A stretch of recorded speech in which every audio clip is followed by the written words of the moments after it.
না না, কোনো আপত্তি শুনবো না। দেখুন, সন্ধেবেলা কিন্তু আপনাকে আসতেই হবে, আমি ওয়েট করে থাকবো। আসলে হঠাৎ করে হয়ে গেল তো, তাই আগে থেকে জানাতে পারিনি। সিদ্ধার্থ বাবু, দেখুন, সন্ধেবেলা আমি অপেক্ষা করে থাকবো, আপনি বৌদিকে নিয়ে আসছেন, দ্যাট ইজ ফাইনাল। সিদ্ধার্থ বাবু, কিছু বলবে? হ্যাঁ, আপনি এসব কেন করছেন? কি বুঝতে পারছেন না? না, এইসব ফুলসজ্জা, খাট সাজানোর, ফুল বাড়ি সাজানো কেন করছেন আপনি এসব? আপনি কিন্তু আমার কথা রাখছেন না।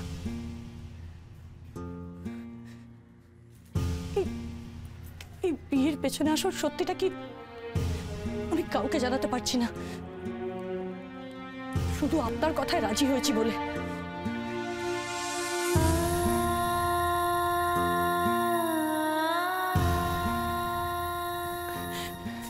আপনি যে করে হোক এই ফুলসজ্জা বন্ধ করুন, না হলে আমি আপনার কথা রাখতে পারবো না। এগুলো তুলে রাখো, ধরো ধরো, এর মধ্যে ফুলসজ্জার শাড়িটাও আছে। মানে আমি আপনাকে কিছু বলছি, আপনি কি শুনতে পাচ্ছেন না নাকি শুনতে চাইছেন না, কোনটা? সন্ধ্যেবেলা আমার কিছু বন্ধু আসবে, একটু সেজে গুজে থেকো। অদ্ভুত, আমি আপনাকে কিছু বলছি।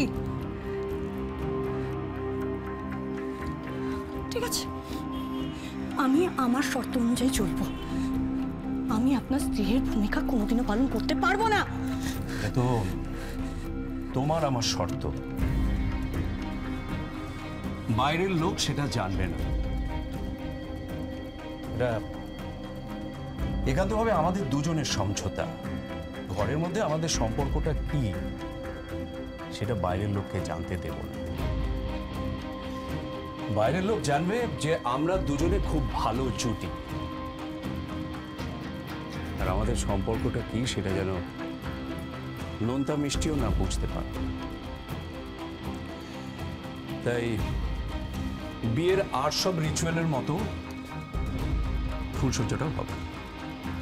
অসম্ভব। আখি, এ বাড়ির সবাইকে এ বাড়ি থেকে বেরিয়ে যাওয়ার কষ্ট থেকে বাঁচাতে হলে এই কাজটা তোমাকে করতে হবে।